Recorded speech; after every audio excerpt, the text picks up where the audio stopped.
वन्यजीव शिकार प्रकरणी वनविभागाची धाड, 3 शिकारी ताब्यात.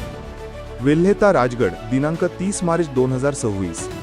वनपरिमंडळ आंबेगाव अंतर्गत वनपरिक्षेत्र वेल्हे येथे वनविभागाने केलेल्या धाडीत अवैध वन्यजीव शिकार प्रकरणी 3 आरोपींना ताब्यात घेण्यात आले आहे. ही कारवाई दिनांक 29 मार्च 2026 रोजी मौजे रांजणे फाटा येथे गुप्त माहितीच्या आधारे करण्यात आली.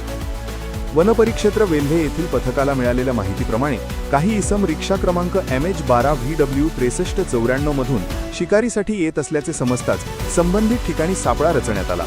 त्यानुसार मौजे निगडे मोसे येथील 2 व मौजे कोंडगाव येथील 1 अशा एकूण 3 जणांना पकडण्यात आले.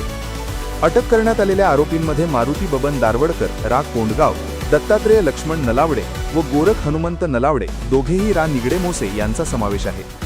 आरोपींकडून भेकर, पिसोरी या वन्य प्राण्याचे मांस व शिकारीसाठी वापरलेली हत्यारे जप्त करण्यात आली आहेत. या प्रकरणी वन्यजीव संरक्षण अधिनियम 1972 मधील कलम 2, 1, 9, 48 अ, 39, 50, 51 तसेच भारतीय शस्त्र अधिनियम 1959 अंतर्गत वनरक्षक रुळे गुन्हा क्रमांक WDL 07/2026 नुसार गुन्हा दाखल करण्यात आला आहे.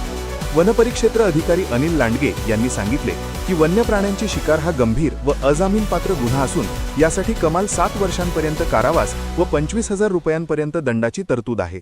अशा प्रकारच्या गुन्ह्यांवर वनविभागाकडून कठोर कारवाई करण्यात येणार असल्याचे त्यांनी स्पष्ट केले. ही कारवाई पुणे वनविभागाचे उपवनसंरक्षक महादेव मोहिते व सहाय्यक वनसंरक्षक प्राची शीतल राठोड यांच्या मार्गदर्शनाखाली करण्यात आली. यामध्ये वनपरिक्षेत्र अधिकारी अनिल लांडगे, वनपरिमंडळ अधिकारी स्मिता अर्जुन, दया डोमे, वैशाली हाडवळे, मंजुषा घुगे तसेच वनरक्षक वेल्हे पथकातील अधिकारी कर्मचाऱ्यांचा सहभाग होता. सदर 3 आरोपींना पुढील चौकशीसाठी ताब्यात घेण्यात आले असून तपास सुरू आहे.